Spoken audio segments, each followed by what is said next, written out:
lived as a transgender man, and Nichol went by the name of Esco.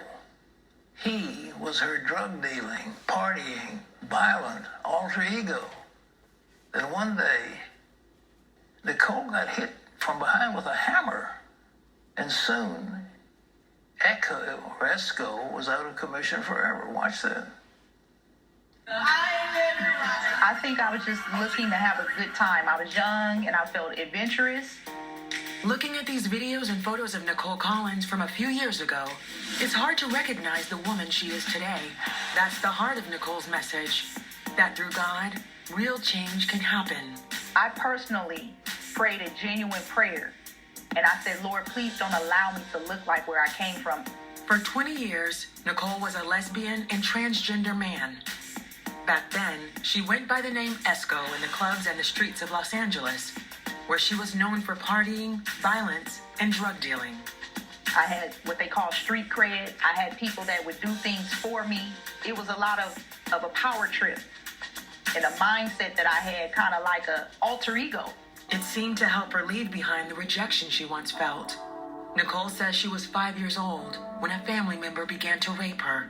The abuse continued for 3 years. He would use torture tactics as a way to get me not to disclose the abuse, and it altered my personality, and so I was kind of like withdrawn. When she was 8 years old, her mother became a Christian and started taking her to church. Nichol was baptized, and as she grew up, church became her outlet and an environment where she was nurtured and mentored. But during her senior year in high school, Nichol says she was involved in a conflict with a few members from the congregation that she had once admired. I didn't want anything to do with church after that situation. I was looking up to leaders at a certain standard and putting them on a pedestal that I should have been more focused on God, but I didn't have a relationship that was so solidified like that. So after graduation, she looked for love and acceptance in other places. I went to meet a young man on a party line, and there was a lesbian girl over there who looked just like a man. So she was transgender, and I mistaken her for being the guy that I was going to meet. And the guy that I went to meet, it was absolutely no love connection. So she was so nice. She was telling me about a club in Hollywood, and she invited me to go to this lesbian club, and I took her up on the offer. And when I went to the club, it allured me. It was like lights, camera, action. There were celebrities there. It just drew me in because homosexuality is camouflaged as acceptance.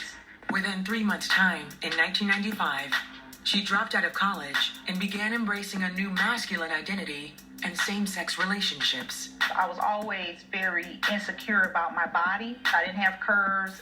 It looked easier for me to fit in, not being physically developed. Within 3 months, I shaved off my hair. I shoved all my women's clothes off into the corner, and I just wanted to just fit in with this new crowd of people. By the time I was 19, I was smoking weed. That led to drinking. Drinking led to trying lines of cocaine. I began to get my own hustle. By the time I was maybe 20, I was considered the dope man. But in the eyes of her mother, Yvette, she was a daughter that needed unconditional love and fervent prayer. Because I knew she was out there doing drugs, and I knew she was drinking. So when I would see her come, I would be so grateful to God that she came home in one piece. And when she would get in the house, I would take advantage of that moment and take blessed oil and put it on my hands and just rub her down with oil. And I would command Satan to loose his hold on my child. I kept running from God. He was constantly sending people to me, giving me signs. I was constantly missing a drive-by shooting, or something just happened right before I came. And it was like I just didn't get it because I was so high. I was so intoxicated all the time. On a Saturday in 2014, Nichol's fear became reality. During a fight over drug money, a man attacked her from behind with a hammer. It was caught on cell phone video and shared on social media. The impact of that hammer clobbering me on top of my head was so hard. I thought a car jumped the curb and hit me. Miraculously, I got up off the concrete with no injury. Thankful to be alive, Nichol returned to her childhood church the next day. I went down the aisle. I got down to the altar to ask for prayer. And I just began to break down and cry out to the Lord and ask him to forgive me. It was just so much turmoil in that lifestyle. It was never any peace.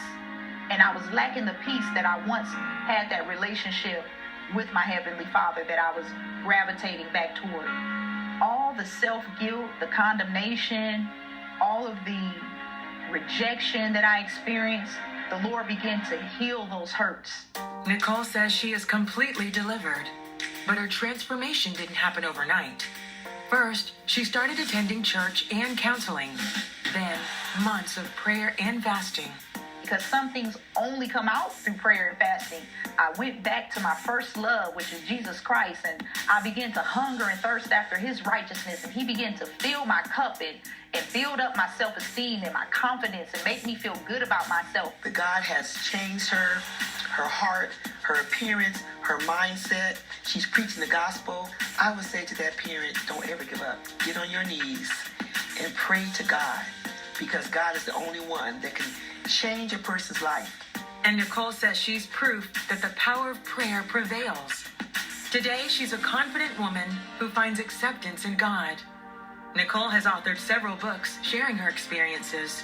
She speaks around the country, telling others how God saved her and gave her a beautiful new beginning.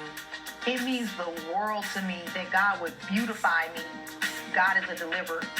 Don't give up on your family members. Don't stop praying. And if it's you who's in bondage, all you have to do is cry out to the Lord and he'll turn your life around. All you got to do is cry out to the Lord and he'll turn your life around. Now, that's dramatic. You see, there's a whole class of people who want to say, well, we're transgender. You know, a little child, they don't know, and these things happen, and they're molested, and they've got trauma, and they've got so forth, and they don't know who they are, and the next thing you know, they're swept up into some kind of a major cause, and then they get militant, and they're marching for their rights. But the big thing is, deep inside, there's a hunger for God. Deep inside of us all, there's a hunger for God. There's a hunger for God in you.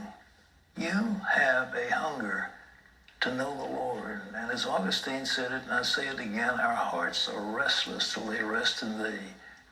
And I don't care about all this business about LGBT and transgender and all that stuff. Let's not make a political thing out of it. It's what about you? Do you want to go back to your Father's house? That's the big thing. Are you restless? Is your heart restless? Are you really happy? Are you honestly happy? If the answer is no, well, there's happiness in the Lord. In the Lord there is joy and peace and fullness of joy, fullness of joy. And if you want it, I want you to pray with me right now.